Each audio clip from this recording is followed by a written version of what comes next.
저는 오늘 누가복음 3장 7절에서 17절 말씀 중심으로 해서 사랑으로 시작된 복음이라는 제목으로 하나님 말씀을 증거하겠습니다. 누가복음을 우리가 들어와서 복음에 대한 이야기를 하고 있죠. 지난주에 우리 그 설교 제목이 찬송으로 시작된 복음 그랬단 말이에요. 그건 뭐냐면 예수님이 이 땅에서 본격적으로 복음의 사역을 시작하기 전에 그 누가복음에 등장하는 그 찬송 내용이 있죠. 엘리사벳, 마리아, 사가랴 이 세 사람의 찬송으로 하나님의 복음을 영접하는 거예요. 그 얘기는 무슨 얘기냐? 복음은 우리가 찬송하기에 너무 합당한 하나님의 은혜의 선물이기 때문에 그렇다. 그래서 복음은 단순히 그냥 예수님 오셨구나, 십자가 지셨구나, 우리가 믿으면 살겠네, 이게 단순한 얘기가 아니라 그걸 붙잡냐 붙잡지 못하느냐에 따라서 인생이 완전히 바뀌는 거란 말이에요. 그 복음은 얼마든지 내가 기쁨으로 환영할 수가 있어요. 간혹 텔레비전 보면 가수들, 연예인들, 팬클럽이 있잖아요. 모여가지고 똑같은 옷을 입고 똑같은 풍선을 흔들어대고 자기 돈 써가면서 전국을 쫓아다니고 그래요. 그래서 그런 사람들 얘기 들어보면 우울했던 삶이 새롭게 바뀌고 어쩌고 물론 그럴 수 있죠. 감정적으로야, 기본학적으로야 그럴 수 있지. 그러나 그 영은 전혀 그거하고 상관없단 말이에요. 가장 중요한 인간에 있어서의 핵심은 내 감정도 아니고 내 눈에 보이는 내 이 뼈와 살도 아니라 인간에 있어서 가장 중요한 핵심은 바로 영이라 영이 바로 살리는 것이고 영이 생명이란 말입니다. 근데 그 영이 처해져 있는 그 험악한 상황 속에서 그 영을 새롭게 건져내고 복된 자리로 이끌어내고 하나님의 은혜를 누리게 하는 것, 그것이 바로 복음인데, 그 복음은 팬클럽 쫓아다니는 그런 사람들 정도의 환영을 가져고서는 안 된단 말이에요. 그래서 이 사가랴, 엘리사벳, 마리아의 찬송이 그거예요. 하나님이 이루시는 일에 대해서 영광을 돌리는 거 아닙니까? 그러니까 우리도요, 하나님이 이루시는 일에 대해서 인색하면 안 된다. 하나님을 찬양하고 하나님이 나에게 베푸신 그 복음을 하나님 앞에 감사함으로 받아들일 수 있는 그 믿음이 우리에게 있어야 된다, 그 얘기입니다. 그래서 지난주에 복음은 찬송으로 시작됐다. 두 번째는 복음은 사랑으로 시작된 거예요. 사랑으로. 복음이 시작하는 그 이유가 뭐냐? 왜 복음을 우리에게 주시고 기쁜 소식을 우리에게 왜 전해주시려고 그렇게 애를 쓰고 하나님께서 선지자들을 보내고 그 아들 예수를 보내기까지 그렇게 복음을 우리에게 주시려고 애를 썼느냐? 결론은 간단하죠. 우리를 사랑하기 때문에 그렇다. 그걸 잊지 말아야 됩니다. 그럼 결론은 뭐냐? 우리는 복음을 대할 때 하나님의 사랑을 보는 거예요. 신앙생활 하잖아요. 어려서 사람마다 다 형편이 틀리지. 누구는 모태신앙 어려서부터 그냥 따라오니까 복음에 대해서 고민할 것도 없고, 그죠? 그냥 따라다니는 거니까 부모를 그냥 따라. 또 어떻게 전도돼서 또 교회 와서 신앙생활을 하고 하다 보니까 복음의 실체에 대해서 별로 깊은 고민을 안 할 때가 많단 말이에요. 내가 왜 교회를 나오고 있지? 내가 왜 예수님을 믿고 있지? 이거에 대한 깊은 생각이 없이 그냥 이게 이제 하나의 습관이 되어버렸단 말이에요. 예? 우리가 마트에 가서 물건을 살 때 마트를 자기 동네에 가깝게 늘 다니는 마트는요, 내가 마트를 가려면 집에서 나와서 엘리베이터 버튼을 누르고 1층으로 내려가서 좀 걷다가 왼쪽으로 꺾어져서 좀 걷다가 오른쪽으로 다시 지하로 내려가고 그렇게 하면서 자기 동네 마트 가는 사람 없어요. 그냥 자기도 모르게 간단 말이에요. 이게 습관이에요. 일상적인 습관이요. 근데 복음에는 이런 습관이 들어가면 안 된다니까. 우리 인간들, 사람들이 저지르는 그 단순하고 무심한 행위 중에 상당수가 습관적인 행위가 많단 말이에요. 습관적으로 움직이는 거예요. 그래서 그 전에 연탄가스 사건이 많이 있잖아요. 연탄가스 이렇게 중독되면은 사람을 데려다가, 지금은 그런 게 없어졌는지, 연탄을 안 쓰니까 그래서 열탄가스에 중독된 사람은 고압 산소통에다 집어넣고 그 산소를 공급한단 말이에요. 근데 이 사람이 이제 정신을 잃었다 정신을 깨기 시작하는 거야. 산소통에서. 근데 습관이라는 게 무서워. 자기도 모르게 깨면은 주머니 뒤져서 담배 입에다 무는 게 습관이 되니까 그 누워있는 상태에서 담배불 입에다 묻히고 켰다가 어떻게 돼요? 터져서 죽었어요. 대부분의 사람들이, 우리 운전할 때도 마찬가지예요. 대부분, 저도 그 전에 한번 지하 주차장에서 뒤를 한번 박은 적이 있는데, 하도 운전을 많이 하니까, 원래 운전은 좀 긴장되는 맛이 있어야 되잖아요. 이거 좀 이제 조심해야 되겠다.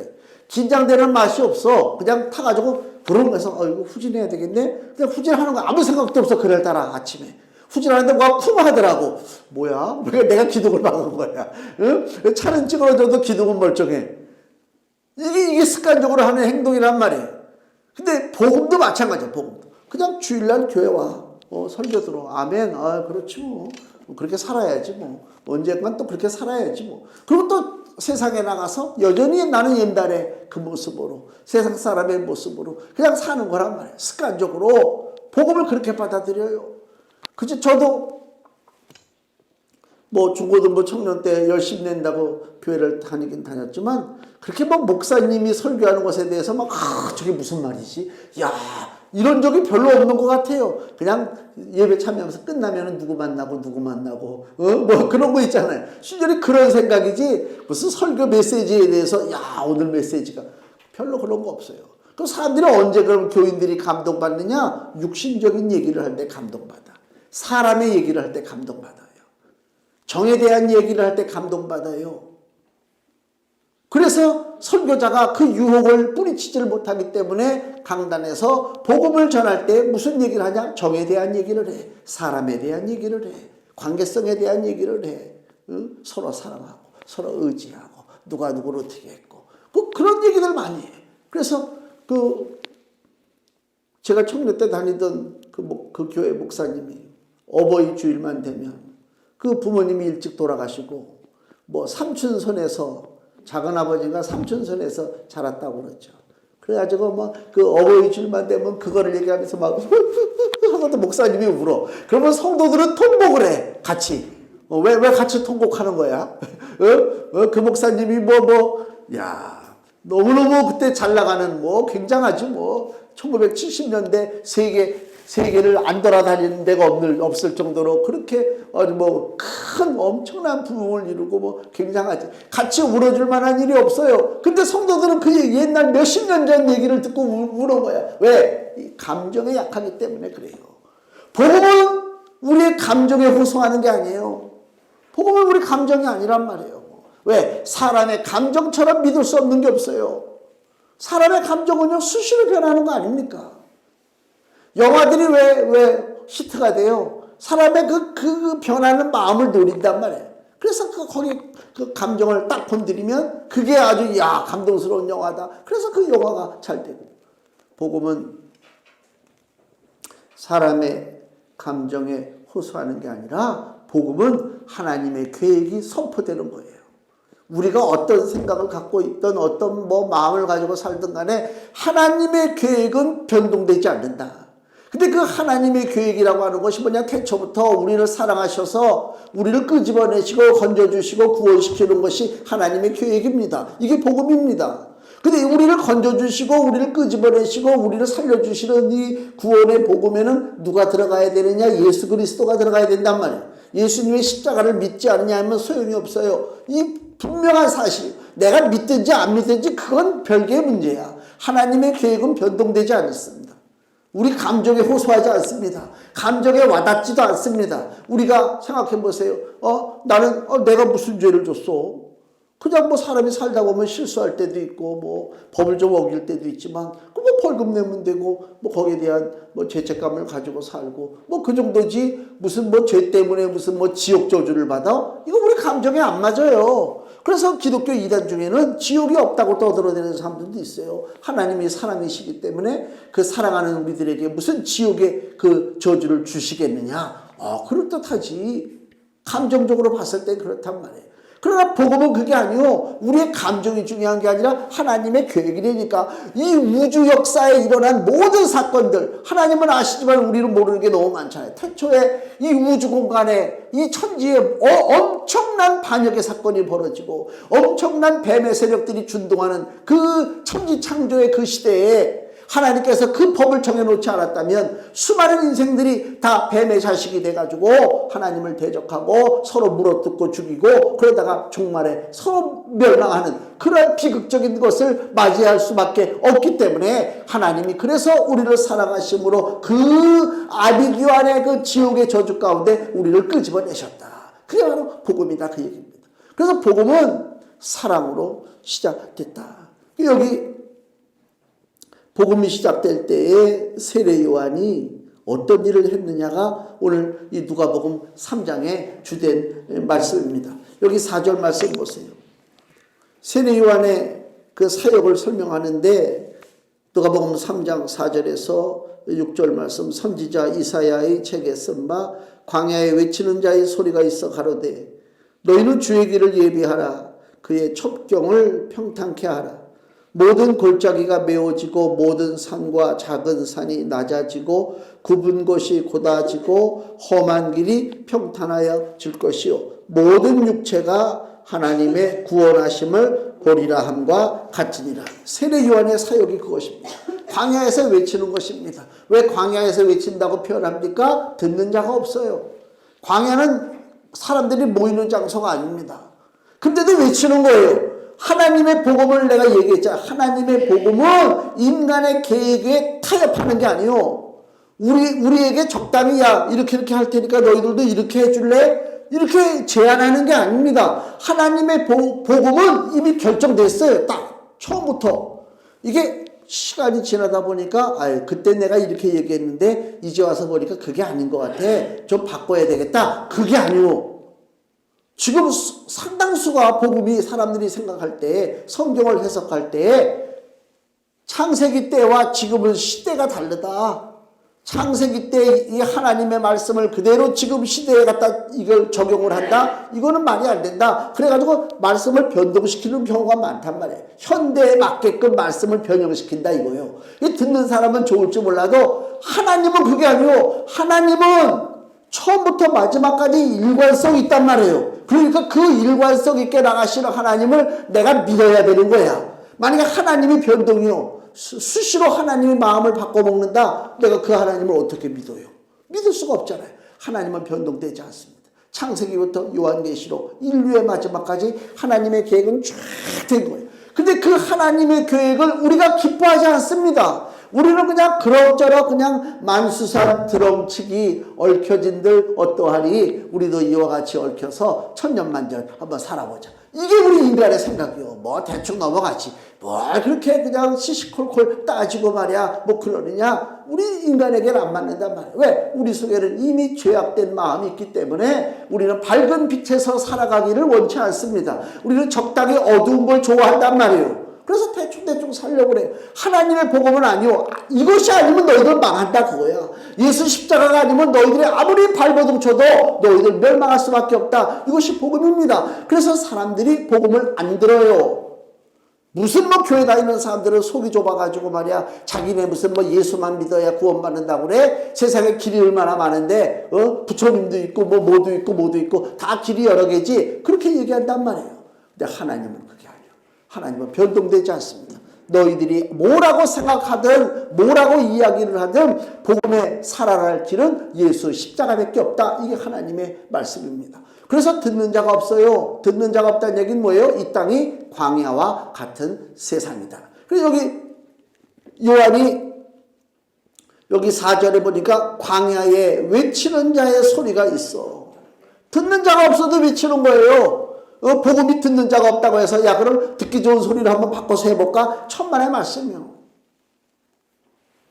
복음이 증거됩니다.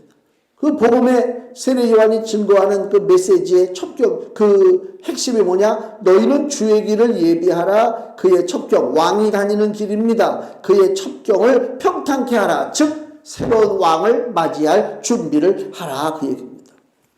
그 왕은 뭐냐? 우리에게 하나님의 구원을 전달해 주시는 왕이다. 그러면 새로운 왕의 행차를 준비하라는 얘기는 기존에 우리를 다스리는 왕이 있을 것이고 기존에 우리가 살아가는 나라가 있을 것이지만은 그 기존의 왕과 기존의 나라는 우리를 구원으로 인도할 수가 없다. 그걸 분명히 좀 깨달아라 그 얘기입니다. 새로운 왕, 우리에게 구원을 주시는 왕을 우리가 바라봐라. 그 광야에서 이렇게 세례 요한이 외쳤는데 세례 요한에게 세례를 받으러 나오는 사람들이 꽤 많이 있었습니다. 그만큼 그 시대가 갈급한 시대였다. 뭔가 위기감이 있었다. 이렇게 알 수가 있죠. 많은 사람들이 세례 요한이 광야에서 외치는 그 말씀에 왜 매력을 느꼈을까? 그 말씀과 세례 요한이 살아가는 모습이 그들에게 감동을 줬기 때문에 그래요. 첫째 보면요. 여기 마태복음 3장 2절 말씀을 보세요. 똑같은 세례 요한의 사역인데 마태복음 3장 2절에 세례 요한이 뭐라고 외치느냐면은 회개하라 천국이 가까웠느니라. 천국에 대한 이 말씀을 증거하잖아요. 첫 번째 세례 요한의 메시지가 뭐냐면 천국이 가까이 왔다. 이게 바로 종말론입니다. 천국이 왔다는 얘기는 뭐예요? 하늘의 나라잖아요. 하늘의 나라가 왔어요. 하늘의 나라가 왔다는 얘기는 무슨 얘기입니까? 땅의 나라가 없어진다 그 얘기지. 응? 옛 것은 다 사라지고 새 것이 오잖아요. 하늘의 나라가 천국이 온단 말이에요. 이 종말이요. 인류의 종말이 온단 말이에요. 벌써 2000년 전에 세례 요한이 그 메시지를 전하는 거예요. 이제 마지막 때다. 새로운 나라에 들어갈 기회가 이제 남지 않았다. 지금 외에는 없다. 천국이 가까웠다 그 얘기 아닙니까? 더 쉽게 얘기하면 기차가 내가 타고 가야 할 기차가 저기서 좀 가까이 오는 거예요. 가까이 온다는 얘기는 뭐예요? 기회가 지금 딱 지금 주어지는 거야. 요거 놓치면 내가 이 기차를 탈 수가 없어요. 아니 나중에 타야지. 그건 네 생각이지. 이 스케줄상 움직이는 것은 그게 아니란 말이에요. 천국이 가까웠어요. 위급한 상황입니다.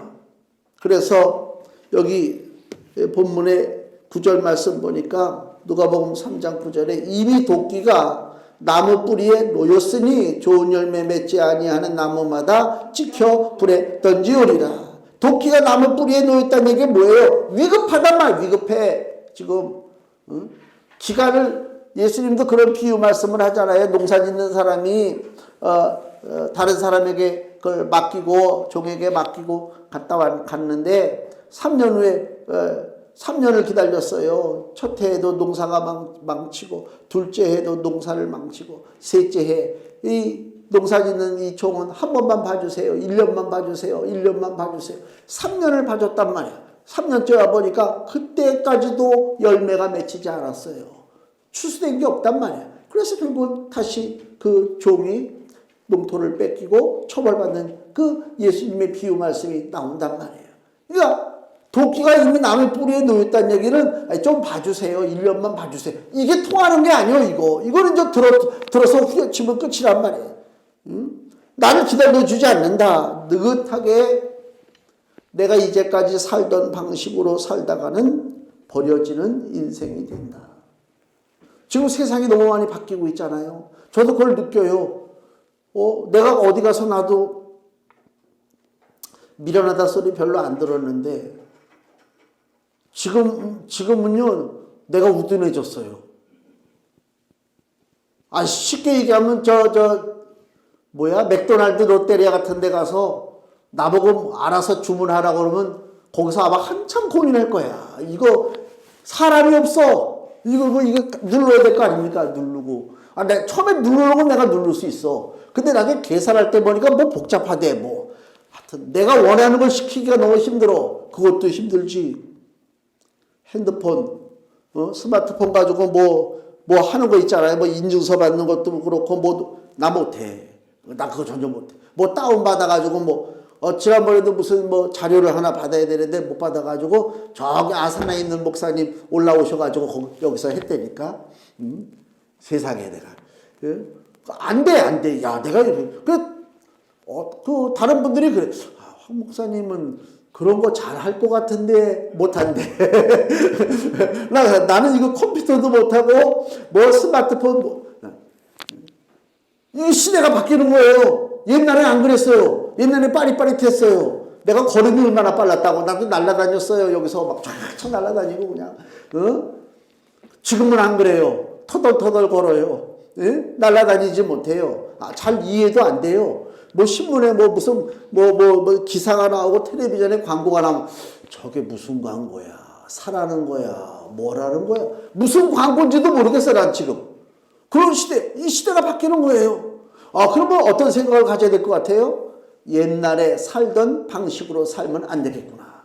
내가 이거 바보 되겠구나. 공부를 해야 되겠구나. 그래야 되는 것입니다. 구원의 메시지가 전파됩니다. 그 구원의 메시지라고 하는 것은, 복음이라고 하는 것은 이제까지 우리가 살던 방식으로 살면 안 되는 것입니다. 이제까지 우리가 살던 방식은 뭐예요? 인류의 방식은 눈에 보이는 존재를 섬기는 것입니다. 정한수 떠놓고 달을 바라보고 손을 들다든가, 큰 나무 밑에 가가지고 음식 차려놓고 거기다 절을 한다든가, 뭐 돌을 쌓아놓고 그걸 섬긴다든가, 이게 우리의 방식이요. 눈에 보이는 신, 뭔가 좀 의지하고 싶은 존재를 내 옆에다 갖다 놓고 있는 거예요. 그게 우리의 생활 방식인데, 복음은 그게 아니요. 전혀 보이지가 않습니다. 뭐만 믿으라고요? 말씀만 믿으래요. 우리 방식하고 틀려요. 그래서 느긋하게 옛날 방식을 고집하는 사람들은 복음을 붙잡을 수가 없어요. 붙잡을 거 없지. 뭐 너무 시시하지. 뭔가 좀 그럴듯해야 될 거 아닙니까? 그래서 오죽하면은 선교대 같은 거 큰 교회에서는 자기 교회에서 선교사들 지원하는 데가 많잖아요. 각 세계 각 나라 몇십 나라. 그러면 1년에 한 번씩요 선교사들을 불러요. 자기 교회로. 그러니까 수십 개 나라의 선교사가 오잖아요. 그러면 선교사들이 저기서 입장을 하는데 그냥 입장을 하는 게 아니고 자기가 속한 나라 있잖아요. 뭐 태국이면 태국, 그 다음에 뭐 인도네시아면 인도네시아 깃발을 들고 탁 선교사들이 들어온다니까 쫙. 그럼 성도들이 볼 때 그때서야 비로소 이거 선교하는구나 안다니까. 왜 그래요? 우리는 눈으로 봐야 확신하니까. 난 그것도 쇼라고 보는 거예요.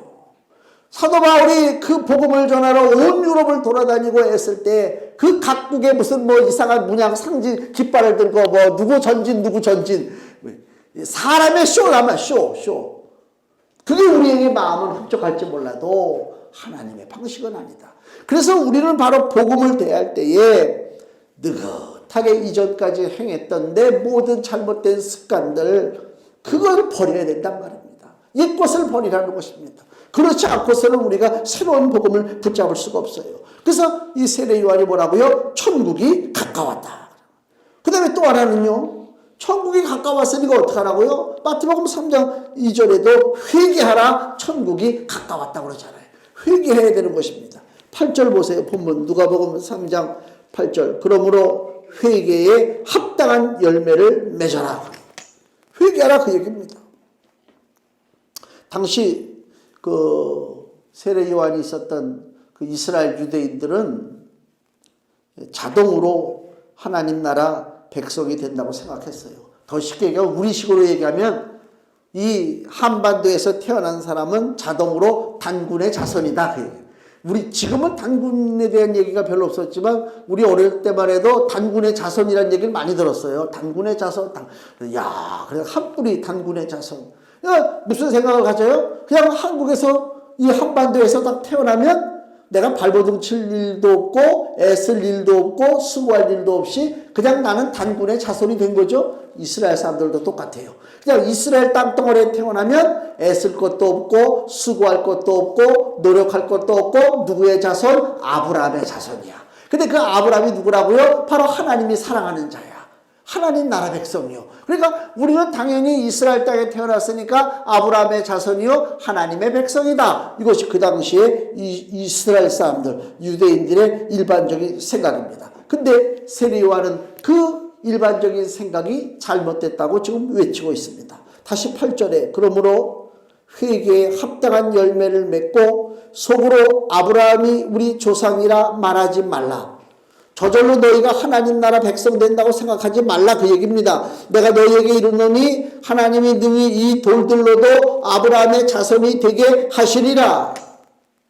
아브라함의 자손으로 생각하고 느긋하게 하나님 나라 백성인 줄 알았던 사람들에게 너희들이 하나님 나라 백성이라고, 그렇다면 이 돌들도 얼마든지 하나님 나라 백성이 될 수 있다라는 메시지입니다. 그 당시 굉장히 충격이죠. 하나님 나라는 혈통으로 되는 게 아닙니다. 사람의 육정으로 되는 것이 아닙니다. 혈통으로나 육정으로 되는 것이 아니라 영접하는 자, 그 이름을 믿는 자들에게 누구의 자녀가 되는, 하나님의 자녀가 되는 권세를 주셨으니 그랬단 말이에요. 그러니까 예수 그리스도 외에는 방법이 없어요. 응? 어저께도 저 신문, 그저께 그랬나, 금요일날 그 이단이 계속 신문에다 광고를 내는데, 이런 큰 광고를 내가지고 뭐 예수는 33세에 죽었다. 응? 왜 뭐 이렇게 하여튼 저주받아 비참하게 죽었다는 거예요. 섬길 만한 존재가 못 되다는 거예요. 그래서 아이고, 저 마귀 새끼들이, 뱀의 자식들이 그냥 발버둥을 치는구나. 그 비싼 돈 들이고. 왜 이단에는 그렇게 돈이 많이 모이는 거야 그래? 그렇잖아요. 우리 동네 저 가라매 쪽에, 또 거기도 저 강매역 그쪽에도 보면 그 무슨 이단이야. 얼마나, 이야, 도대체 하나님의 뜻은 무엇일까? 기도를 좀 우리가 해봐야 되겠다. 하나님, 우리도 그 이단이 가지고 있는 놀라운 물질을 주시옵소서. 그게 아니고요. 어저께 여기 누가복음 여기 4장에 보면은 예수님이 시험 받는 장면이 쭉 나오잖아요. 시험 받는 장면 나오는데, 누가복음 4장 5절, 마귀가 또 예수를 이끌고 올라가서 순식간에 천하 만국을 보이며 가로되 이 모든 권세와 그 영광을 내가 네게 주리라. 마귀가 지금 건방지게 예수님에게 세상의 영광과 권세를 준대요. 왜? 이것은 즉 세상의 권세와 영광은 내게 넘겨준 것이므로, 마귀에게 넘겨줬다는 것입니다. 누가? 아담과 하와가 에덴 동산에서 죄지면서 자기의 권세, 하나님이 아담에게 맡긴 청지기의 사명이 있단 말이에요. 그 사명을 아담이 누구에게 지금 양도했느냐? 뱀에게. 왜? 뱀의 말에 순종했기 때문에. 그러니까 이 뱀이 하는 소리가 6절에 이것은 내게 넘겨준 것이므로, 이게 중요해요. 나의 원하는 자에게 주노라. 세상의 권세와 세상의 영광 부귀를 누가 차지하고 있느냐? 뱀이 원하는 자가 차지한다 그 얘기입니다. 그러니까 이단들이 돈이 많고 건물이 멋진 게 다 이유가 있다 그 얘기요. 부러워하지 마세요. 학고방집에 있어도 상관없다. 그렇잖아요. 어차피 이사 갈 건데 뭐 학고방이면 어때? 너무 잘된 집에서 있으면요, 이사 못 가지. 이 잘 지어놓은 집을 어떻게 떠나?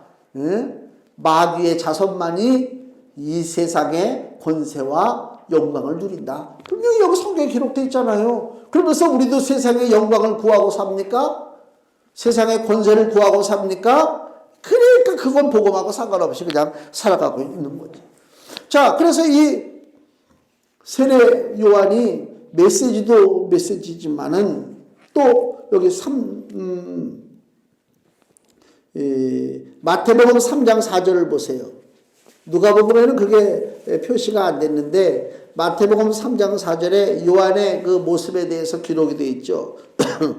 이 요한은 약대, 즉 낙타, 털옷을 입고 허리에 가죽띠를 띠고 음식은 메뚜기와 석청이었더라. 이 메뚜기 석청은 그 당시에 그 가난한 사람들, 특히 메뚜기, 먹을 것이 없는 사람들이 메뚜기를 먹고, 약대, 낙타, 털옷과 가죽띠, 광야에 살아가는 선지자의 모습을 보이고 있어요. 쉽게 우리 지금식으로 얘기하면 사치와 탐심과 교만이 없다 그 얘기입니다. 세례 요한이. 그래서 사람들이 그래서 마음에 끌린 거예요. 간혹 우리도 보면은 우리 현대식으로 표현하면 사치와 교만과 탐심이 없다. 이걸 어떻게 복장으로 얘기하냐면, 우리 특히 남자들은 양복에 여기 행커치프라는 게 있잖아요. 이렇게 손수건 멋있는 거 갖다가 그거 이렇게 꽂아놓으면요 되게 멋있어 보여요. 여기에 무지개 색깔이라든가 보라 색깔, 붉은 색깔 딱 꽂아놓으면 멋있다니까. 세례 요한은 그런 거 꽂지 않았다 그 얘기입니다. 쉽게 얘기하면.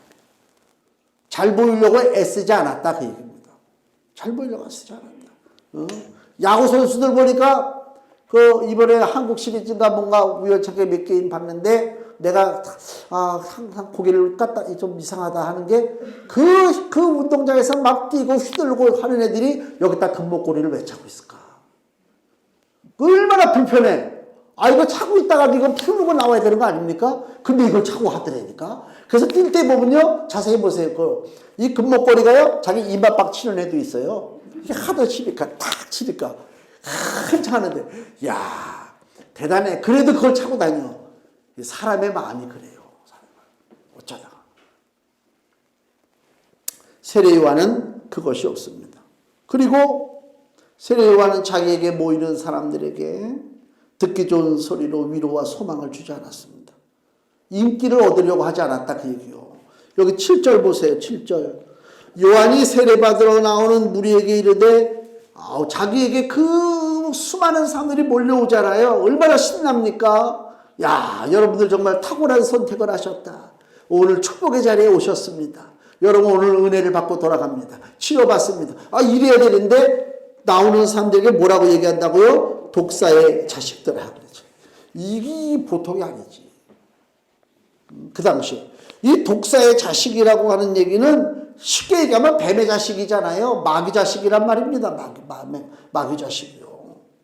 마태복음 12장에 보면요, 예수님이 이렇게 말씀하시는 게 나와요. 마태복음 12장 34절에 예수께서 하시는 말씀입니다. 독사의 자식들아, 너희는 악하니 어떻게 선한 말을 할 수 있느냐? 이는 마음에 가득한 것을 입으로 말함이라. 예수님이 그 당시에 군중들을 향해서 뭐라고 외치느냐? 독사의 자식들아 그랬단 말이에요. 그 말을 들을 때 사람들이 얼마나 이를 갈겠어요. 그렇잖아요. 네가 뭔데 우리를 마귀 자식이라고 얘기를 해? 그 요한복음 8장 44절에도 또 똑같은 예수님이 그런 말씀을 해 군중들에게 너희는 너희 아비 마귀에게서 났으니 너희 아비의 욕심을 너희도 행하고자 하느니라. 저는 처음부터 살인한 자요 진리가 그 속에 없으므로 진리에 서지 못하고. 이게 중요해. 진리가 그 속에 없어요. 마귀 자식은 복음의 진리가 없단 말입니다. 그래서 입만 열면 거짓이요. 5분 후에 드러날 거짓도 지금 여기서 뻔뻔하게 거짓말 한다니까. 이게 문제란 말이에요. 이게. 이런 독사의 자식이라고 하는 이 외침 속에는 그 당시에 복음과 상관없이 살아가는 그 수많은 대중들, 그들의 정체를 밝히는 거예요. 너희들의 정체가 뭔 줄 아니? 너희들은 뱀의 자식이야. 너희 아버지는 마귀 새끼야. 즉 그 얘기하는 거예요. 사람들이 착각하고 살잖아요. 자기가 꽤나 잘난 줄 알고 산단 말이에요. 요새 제가 본의 아니게 요새 아침 드라마를 조금 봐요. 왜 아침 드라마 보는 줄 아세요? 우리 어머니 때문에. 어머니가 식사를 하고 난 다음에 바로 들어가서 누우면 소화가 안 되잖아요. 그러면 다른 거 틀어놓으면 관심이 없어요. 옛날부터. 그래서 드라마를 그전에는 안 봤거든요. 제가 하도 그냥 뭐라 그러니까. 근데 이제는 어머니 앉아서 1시간이고 30분이고 보고 있어야 되니까 내가 드라마를 틀어놓는다고. 아침 드라마를. 틀어놓으면 나도 왔다 갔다 그러면 잠깐 이게 신경이 쓰여. 근데 아침 드라마에 나오는 애들은 말이지 왜 하나같이 못된 인간들이야. 그냥 싸우고 헐뜯고 그러면 나도 지나가다가 이런 싸가지 없는 년. 그래야 내가 속이 좀 편해. 예? 내가 요새 욕이 좀 많이 들었어요. 아침 드라마 보면서 욕을 해가지고. 이게 대부분의 인생들이요. 자기 정체를 모르고 살죠. 내가 그 아침 드라마를 보면서 비록 드라마지만 그 드라마 같은 일들이 현실 속에서 일어나거든요. 자기는 잘났다고 떠들어대요. 자기는 내가 너보다 더 잘났어. 그리고 뭐라고 얘기하겠지. 자기의 원래 신분이 뭔 줄을 몰라. 원래 신분은 뭐라고요? 독사의 자식인데. 하나님의 형상대로 지음받은 인간이 에덴 동산에서 뱀의 말을 듣는 그 순간부터 다 모든 인생은 뱀의 자손이 됐다. 그 얘기입니다. 뱀의 유혹에 넘어갔잖아요. 고린도후서 11장에 보면 고린도후서 11장 3절에 뱀이 그 간계로 아주 간사함으로 뱀이 그 간계로 이와를 즉 하와를 미혹해 한 것 같이 너희 마음이 그리스도를 향하는 진실함과 깨끗함에서 떠나 부패할까 두려워하노라. 에덴 동산에서 아담과 하와를 타락시키고 하나님께서 주시는 인간에게 주신 그 세상의 권세와 영광을 빼앗은 그 뱀이 지금도 역사한다 그 얘기예요. 지금도 2000년 지난 지금도 뱀의 역사는 계속되고 있다. 벗어나는 길이 뭐냐? 뱀의 자식, 독사의 자손이라고 하는 이 오명에서 벗어나는 길은 예수 그리스도를 통해서만이 독사의 자식이라고 하는 저주에서 우리가 벗어날 수가 있다 그 얘기입니다. 그래서 누가복음 2장 34절에 누가복음 2장 34절에 여기 예루살렘의 시므온이라는 사람이 아기 예수님을 보고 예언하는 얘기입니다. 누가복음 2장 34절 시므온이 저희에게 저 예수님의 육신의 부모 요셉과 마리아에게 축복하고 아기에게 축복하고 그 모친 마리아에게 일러 가로되 보라 이 아이는 아기 예수입니다. 이 아이는 이스라엘 중 많은 사람의 패하고 흥함을 위하며 비방을 받는 표적이 되기 위하여 세움을 입었다 그랬습니다. 자, 예수님을 중심으로 해서 많은 사람들이 패합니다. 패한다는 얘기는 뭐예요? 넘어지는 거예요. 쓰러지는 거예요. 예수님을 중심으로 많은 사람이 어떻게 한다고요? 흥합니다. 일어납니다. 그러니까 우리 인생의 성공 실패의 기준이 누구냐? 우리 주 예수 그리스도예요. 예수님을 중심으로 해서 누구는 넘어지는 자가 있고 예수님을 기준으로 해서 누구는 일어나는 자가 있어요. 복음을 받아들이고 예수와 나의 구주가 되심을 믿고 고백하는 자는 흥할 것이요 예수를 대적하고 예수를 멸시하는 자는 패할 것이다. 이것이 바로 복음이다 그 얘기입니다. 농부가 한 해 수고를 끝내면서 타작마당에서 결산을 하잖아요. 그 타작마당의 결산이 오늘 본문의 17절 말씀입니다. 손에 키를 들고 자기의 타작마당을 정하게 하사 알곡 모아 곡간에 들이고 쭉정이는 꺼지지 않는 불에 태우시리라. 여기서 알곡과 가라지를 걸러내서 하나님께 상급을 주시고 그 다음에 불심판을 하시잖아요. 그 타작마당에 알곡을 골라내고 쭉정이를 불에 던지는 그 농부가 누구라고요? 우리 주 예수 그리스도라 그 얘기입니다. 지금 강력한 이 지금 징계의 말씀 어떻게 보면 저주의 메시지 이 세례 요한이 이걸 증거하는 거예요. 그때 많은 사람들이 여기 위기를 느끼고 물어봐요. 10절 무리가 물어 가로되 그러하면 우리가 무엇을 하리까? 세례받으려고 모여드는 군중들을 향해서 세례 요한이 맹렬하게 비난하고 뱀의 자식들아 나무 뿌리에 도끼가 놓였다 아주 신랄한 말을 하잖아요. 그러니까 군중들이 뭐라고요? 그러면 우리가 어떻게 해야 저주받지 않겠느냐 그 얘기입니다. 어떻게 해야 우리가 심판받지 않겠느냐. 자, 대답을 보세요. 세례 요한이 그들에게 뭐라고 대답하느냐. 11절에서 14절 말씀. 대답하여 가로되 옷 두 벌 있는 자는 옷 없는 자에게 나눠줄 것이요 먹을 것이 있는 자도 그렇게 할 것이니라 하고 세리들도 세례를 받고자 하여 와서 가로되 선생이요 우리는 무엇을 하리까 하매 가로되 정한 새 외에는 늑칭치 말라. 강제로 걷어들이지 말고 군병들도 물어 가로되 우리는 무엇을 하리까? 어떻게 해야 구원받습니까? 하매 가로되 사람에게 강포하지 말라. 싸납게 굴지 말고 때리지 말고 무소하지 말고 즉 죄 없는데 잡아다가 죄 있다고 그러지 말고 받는 즉 받는 월급을 족한 줄로 알라. 자세히 보세요.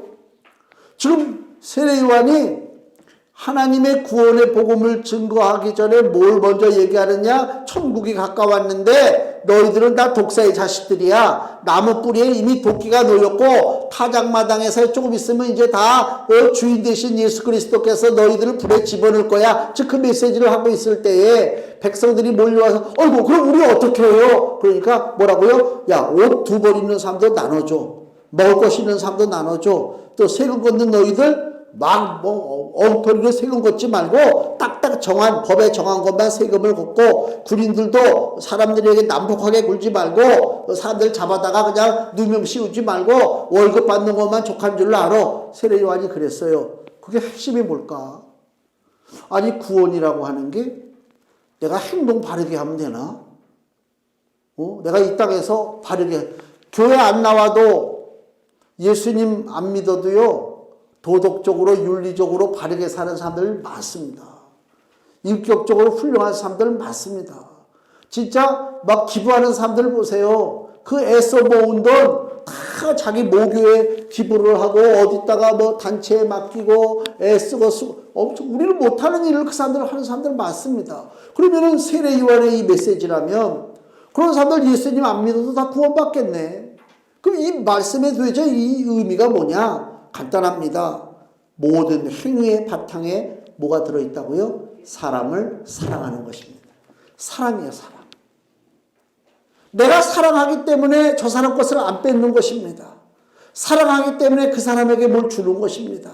사랑하기 때문에 내가 가지고 있는 권한, 권세를 사용하지 않는 것입니다. 사람을 우리가 물건을 사러 가도 그렇잖아요. 우리 항상 물건 살 때 무슨 내가 바가지스러워. 물론 이런 정찰제 있는 데는 괜찮지만 뭐 시장이고 어디고 가면 한 푼이라도 깎아야 내가 바보가 안 되는 것 같단 말이에요. 믿지를 못해. 근데 내가 장사하는 입장에서 누가 나한테 물건을 사러 온다든가 뭐 오잖아요. 도움을 청하러 오잖아요. 그러면 나는 기본적으로 사람을 사랑해. 하나님의 메시지처럼 세상을 사랑한단 말이에요. 그러면 그 사람이 나에게 왔을 때 바가지 씌웁니까? 안 씌우지. 엉터리 안 하죠. 병원에 갑니다. 의사가 참 믿음을 갖고 있습니다. 간호사가 사람을 사랑하는 참 마음을 갖고 있습니다. 환자가 옵니다. 그 환자를 대할 때 어떻게 대합니까? 내 가족을 대하듯이 대하는 거예요. 얼마나 아플까? 얼마나 돈이 많이 들어갈까? 그 마음을 가지고 하는 거예요. 그 전에 어느 병원에 앞에서 교통사고가 났어요. 마침 제가 그 현장을 봤어요.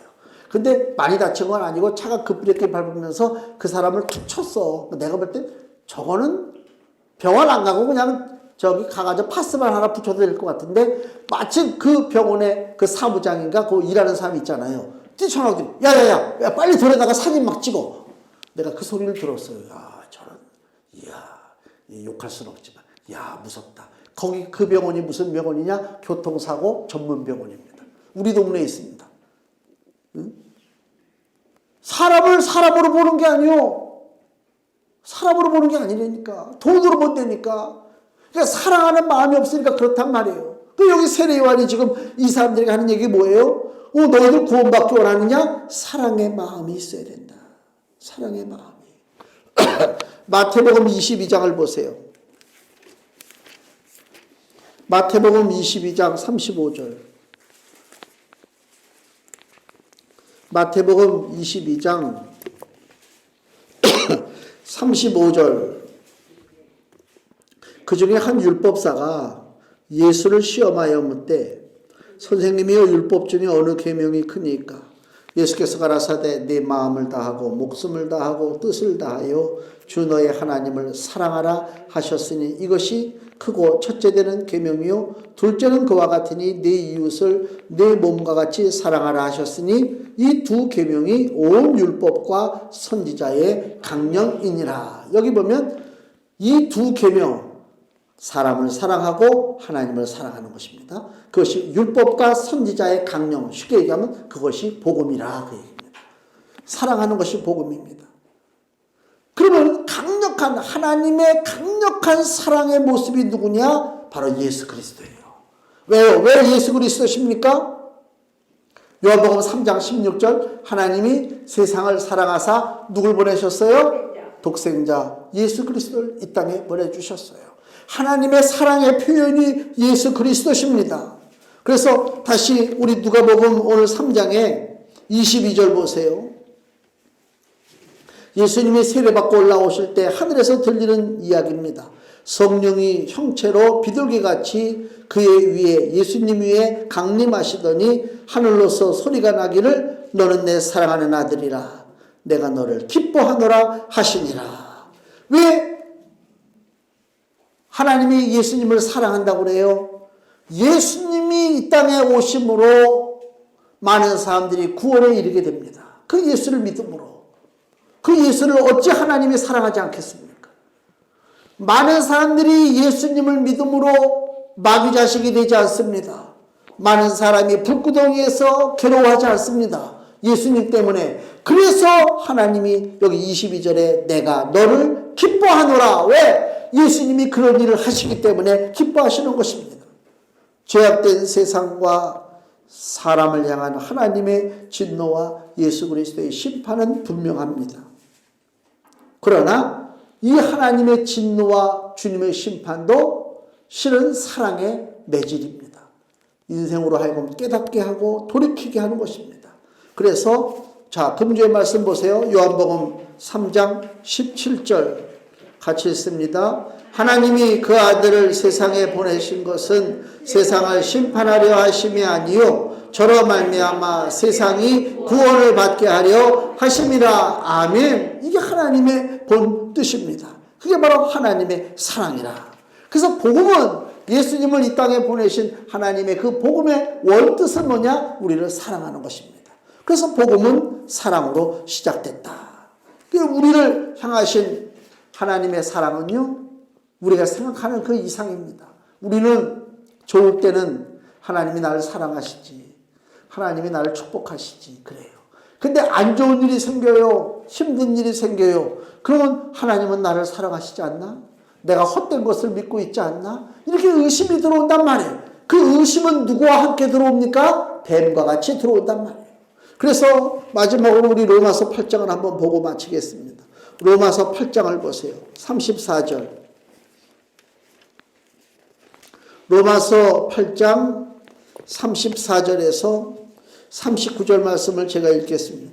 누가 정죄하리요? 죽으실 뿐 아니라 다시 살아나신 이는 그리스도 예수시니 그는 하나님의 우편에 계신 자요 우리를 위하여 간구하시는 자신이라. 누가 우리를 위해서 기도한다고요? 예수님이. 누가 우리를 그리스도의 사랑에서 끊으리요? 환난이나 곤고나 핍박이나 기근이나 적신이나 위험이나 칼이랴. 기록된 바 우리가 종일 주를 위하여 죽임을 당케 되며 도살할 양같이 여김을 받았나이다 함과 같으니라. 그러나 이 모든 일에 우리가 비록 고통을 당하는 일이 있다 할지라도 이 모든 일에 우리를 사랑하시는 이로 말미암아 우리가 넉넉히 이기느니라. 내가 확신하노니 사망이나 생명이나 천사들이나 권세자들이나 현재일이나 장래일이나 능력이나 높음이나 깊음이나 다른 아무 피조물이라도 우리를 우리 주 그리스도 예수 안에 있는 하나님의 사랑에서 끊을 수 없으리라. 아멘. 하나님의 사랑을 우리가 절대적으로 믿을 때에 복음의 강력한 능력을 체험할 수 있습니다. 세상의 장애물을 뛰어넘을 수가 있습니다. 하나님의 사랑은 강력하십니다. 그래서 우리에게 복음을 선물로 주셨습니다. 그래서 사랑하는 성도 여러분이 이 복음을 대할 때 강력하신 하나님의 사랑을 믿고 소망을 가지고 믿음의 길을 가면 하나님께서 그에 합당한 놀라우신 은혜와 천국의 축복을 허락해 주실 줄로 믿습니다. 기도하겠습니다.